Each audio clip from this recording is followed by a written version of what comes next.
Hi everyone, welcome back to my channel. It's just starting to rain again, but there was a break in the downpour today, so I managed to come out here and do a little bit of a garden tour, give you an update of what's been happening, and there's quite a lot going on. So let's get into it now. I was really looking forward to showing you these Gladiolus flowers which are in bloom this week. I've got a couple of these yellow stems, and my absolute favourite, these pink and white ones too. They're also commonly known as sword lilies, and you can see why, because they have these really long stems. This one must be about 1 metre in height, and they do in some ways, I guess, resemble a sword. With all the rain we've received, it has flattened a few plants, so in the background, all in this section was a mass display of these borage flowers, but they've all fallen over with the weight of the rain. I'm not quite sure if they will kind of bounce back, and they are starting to show a bit of disease, but not to worry, because I have lots more of these seedlings that have popped up all around the garden. These flowers are actually growing in a container. I put some corms in here about 2 or 3 years ago, and each year they develop more of them, so you do get a continuous production of blooms. And this year I have to say it's probably the best so far.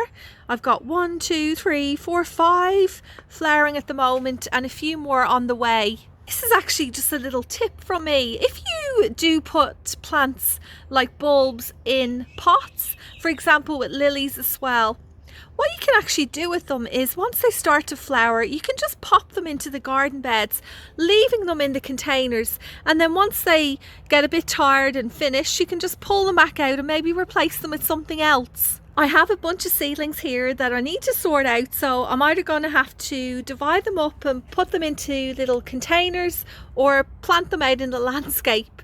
You can see this one's quite tightly compact, and they are starting to get quite leggy. These are some zinnias, so these are the scabiosa mix, and then I also have a whole load of these cactus mix. I have these which I'm really excited about. It's a Okra Hill Country Red. I haven't grown those ones before. I did pop in 4 seeds. I probably won't use them all, but it's always good to have backups, as we all know, and I'm constantly harping on about that. Got some more straw flowers. These are purple ones, Mexican sunflowers. I had to re-sow them again. The last lot I had didn't seem to germinate very well, and look what I'm just noticing, to see all the little white flies coming off them.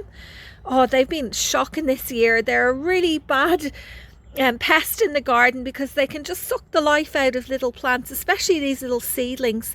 I need to keep an eye on that.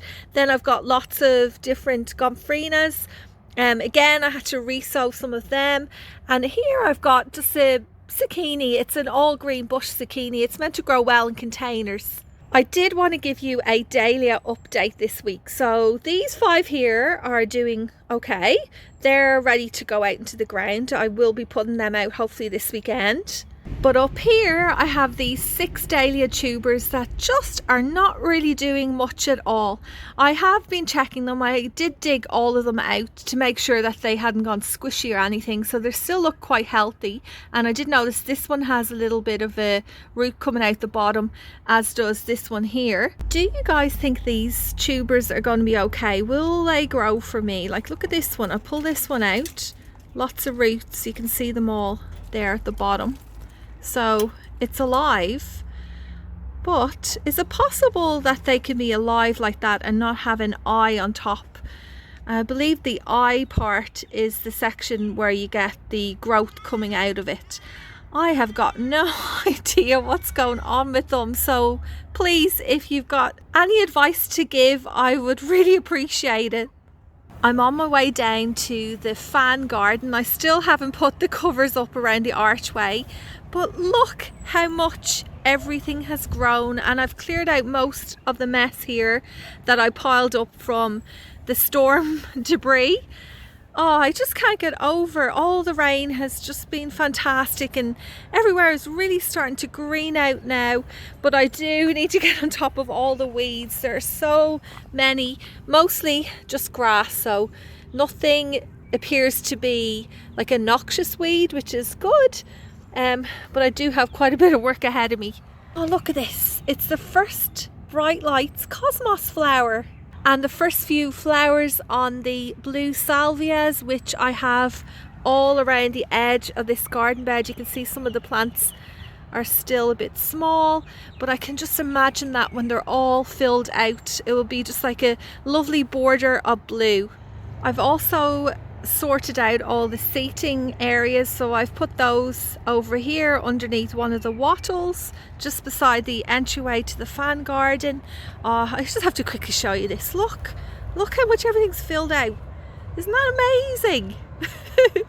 Let's just ignore all the weeds, all the grassy bits, and I've got a lot of things self-seeding. I have these Love Lies Bleeding amaranth, which I'm actually going to leave there. Now they will get really big, but that's all right. Just going to let nature take its course a little bit.